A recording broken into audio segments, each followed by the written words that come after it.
ब्रजभूषण शरण सिंह को बचा लिया। ब्रजभूषण शरण सिंह को जो है यहाँ पर कहीं ना कहीं प्रधानमंत्री के आशीर्वाद के रूप में देखा जा रहा है कि भाजपा पार्टी का कोई भी नेता जुर्म करेगा, मुजरिम बन जाएगा, उसके बावजूद भी उसका भविष्य सुरक्षित है। ब्रजभूषण शरण सिंह को कोर्ट से जमानत मिल जाती है। पहलवान खिलाड़ियों के सारे आरोप झूठे हो जाते हैं। पहलवान खिलाड़ी अपने अपने रास्ते जो है चले जाते हैं। प्रोटेस्ट खत्म हो जाता है और ब्रजभूषण शरण सिंह मुस्कुराते हैं, हंसते हैं। ये कहा जा रहा है कि ब्रजभूषण शरण सिंह को बचाने के पीछे भाजपा का हाथ है, देश के प्रधानमंत्री नरेंद्र मोदी का हाथ है। दर्शकों, एक रिपोर्ट भी आपको दिखाने वाले हैं जिसमें ये खुद से बड़ा खुलासा हुआ है। नमस्कार, आपके साथ मैं हूं ऋतिक सविता। स्वागत है आपका नेक्स्ट 9 न्यूज पॉलिटिकल बाइट में। दर्शकों, ब्रजभूषण शरण सिंह को लेकर यहाँ पर जनता ने जमकर जो है देश के प्रधानमंत्री को घेरा। जनता ने यहाँ पर ये बता दिया कि आप अपने नेताओं को बचा रहे हैं या फिर देश को बचा रहे हैं। जनता ने ये कह दिया कि आप जो है चार्जशीट भी बदलवा सकते हैं, आप कुछ भी चेंज करवा सकते हैं, क्योंकि पार्टी आपकी है, सरकार आपकी है, राजा आप है। हम लोग कौन है? गुलाम है, नौकर है। ये बात भी तो कहना जरूरी है, क्योंकि जनता ने ये कह दिया है कि अब देश के प्रधानमंत्री को ये समझना पड़ेगा, ये जानना पड़ेगा कि आखिर जमीनी स्तर पर जनता ही काम आती है, जनता सर्वोपरि है। जनता ने ब्रजभूषण शरण सिंह को लेकर क्या कुछ कहा, पहले इस वीडियो को आप देखिए। जिस तरीके से मणिपुर हिंसा में से 2 निर्वस्त्र महिलाओं की तस्वीरें पूरे भारत को दहला देती है, उसके बाद से क्या लगता है आपको कि अभी तक एक महिला वोट बैंक, जो प्रधानमंत्री मोदी अपने तमाम रैलियों में भी बोलते आए हैं कि महिला 2019-2022 यूपी चुनाव में उनके साथ जुड़ी और उनको जिताने में अहम योगदान दिया, तो 2024 के चुनाव में इस घटना का महिलाओं के वोटिंग पैटर्न पे कोई फ़र्क पड़ेगा या फिर से वापस से वोट मोदी जी को ही जाएगा? देखिए, बात महिलाओं की नहीं है, पुरुषों का भी फर्क पड़ेगा। जिन देश के अंदर हमारी आत्मा के जिंदा नहीं है, मतलब अगर देश की बहन बेटियां नंगी होंगी तो सिर्फ क्या महिलाओं को इससे फ़र्क पड़ेगा? आज आपको फ़र्क नहीं पड़ा? आप ये बात बताओ, आप उसको मीडिया में मेन मुद्दा बना के उठा रहे हो, आपको भी तो फ़र्क पड़ा है। आप उस बहन बेटी का ऐसी करतूत देखने के बाद क्या भाजपा को वोट दोगे? मणिपुर में इसका बायकॉट हो रहा है, तो आज ये मुद्दा नहीं है कि महिलाएं इसके खिलाफ खड़ी होंगी, पूरा देश इनके खिलाफ खड़ा होगा। ये आप छोड़ दो इस बात को। और जो युवा पीढ़ी पैदा हो रही है, छोटे छोटे बच्चे हैं, आपको छोटे छोटे बच्चों के दिमाग में ये बात बैठ चुकी है कि भाजपा को वोट नहीं देना। जो हमारे पूर्वजों किया ना, बहुत अच्छा किया, इनको वोट नहीं दिया।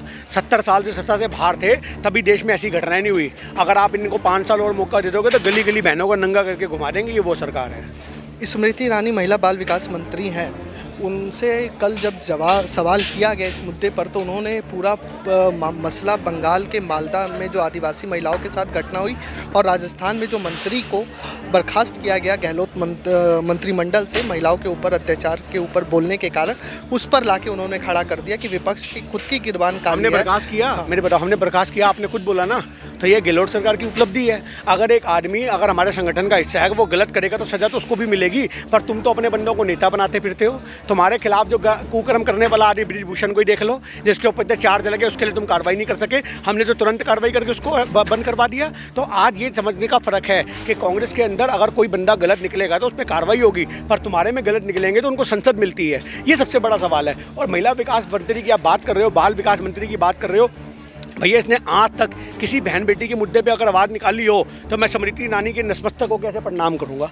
आप एक मुद्दा बता दो, किसी हाथरस का घटना ले लो, आप दिल्ली में दलित बेटी की घटना ले लो, एक मुद्दा बता दो जिस मुद्दे में स्मृति ईरानी ने बोला हो कि मैं बलात्कारियों के खिलाफ खड़ी हूँ, मैं आवाज़ उठाती हूँ, मैं धरना दूंगी, मैं अपनी सरकार से सवाल करूंगी। एक मुद्दा मुझे आप बता दो। स्मृति ईरानी को छोड़ो, इनकी कोई सी भी महिला सांसद ने अगर आवाज़ निकाली हो अपने मुँह से, 10, 12, 20 सांसद तो इनके पास भी हैं, एक भी अगर ऐसी निकल के आई हो जिसने बोला हो कि ये गलत हुआ है, ब्रजभूषण के खिलाफ की कार्रवाई के लिए आवाज़ निकालियो, कोई एक आप निकाल के खड़ा कर दो। नहीं निकलेगी भाई, नहीं निकलेगी। इनकी अपनी बेटी के साथ भी कोई कुकर्म कर जाएगा ना, तो भी ये मुंह पे टेप लगा लेंगे। इनको राजनीति इतनी प्यारी हो चुकी है। ब्रजभूषण का आपने जिक्र किया, कल ब्रजभूषण शरण सिंह को जमानत मिल गई है कोर्ट की तरफ से।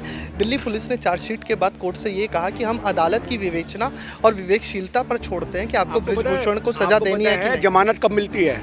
जब धाराएं कमज़ोर होती हैं। अगर आप गैर जमानती धाराएं लगाते तो जमानत ना मिलती। आपने पहले उसका केस इतना कमज़ोर बनाया है, आपने उन धाराओं के तहत उस पर मुकदमा दर्ज किया है जो कोर्ट में घुसने से पहले उसको बेल मिल जाएगी, जिसको एंटीसिपेटेड बेल कहते हैं। तो ये अपने आप में दिखाता है पूरा षड्यंत्र था, मिली भगत थी कि सिर्फ FIR लिख दो, वो धाराएं लगा दो, इसमें 2 मिनट में बाहर आ जाएगा। जिस आदमी पे इतने मुकदमे चल रहे हैं 2-4 और चल जाएंगे तो क्या फ़र्क पड़ता है। सीमा हैदर का मसला कैसे देखते हैं? सीमा हैदर पाकिस्तान से आई नई दुल्हन और सभी मतलब कि मीडिया से लेके तमाम राजनीतिक पार्टियां, सत्ता पक्ष के कई नेता उसमें अहम दिलचस्पी दिखा रहे हैं। मणिपुर की घटना को छुपाने के लिए इस पूरे मसले को तूल दिया गया या मसला कुछ और? देखिए, मणिपुर की घटना को दबाने के लिए तूल दिया गया। भक्तों को नई भाभी मिल गई, भक्तों को उसमें बम नज़र आ रहा है, भक्तों को जहर नज़र आ रहा है उसके अंदर। उसका सीमा हैदर का सगा देवर है, आप समझो, वो कह रहा है मेरी भाभी तो जहर है, तो साले खा के पूरा परिवार मर जाओ, जहर आई है तो। अगर वो कहते हैं दूसरे बार कहता है बम है, बम है, तो वो फटेगी तो हिंदुस्तान भुगतेगा।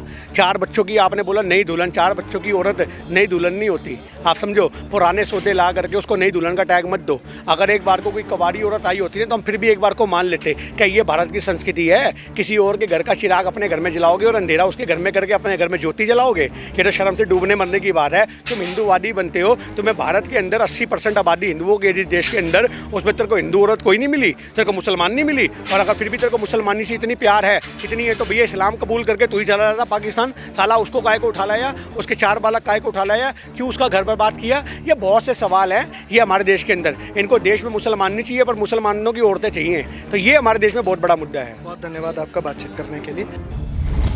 तो देखिए, आपने इस रिपोर्ट को देखने के बाद आपको पता लग गया होगा कि आखिर क्या चल रहा है, ब्रजभूषण शरण सिंह को लेकर क्या बोल रहे हैं। अब देखना ये पड़ेगा कि आने वाले वक्तों में क्या ब्रजभूषण शरण सिंह को गिरफ्तार किया जाएगा, क्या वो इस्तीफा देंगे, और अगर नहीं देते हैं तो क्या ये मान लिया जाएगा कि भाजपा पार्टी में जो भी नेता काम करेगा, जो भी रहेगा, वो दूध का धुला हुआ होगा।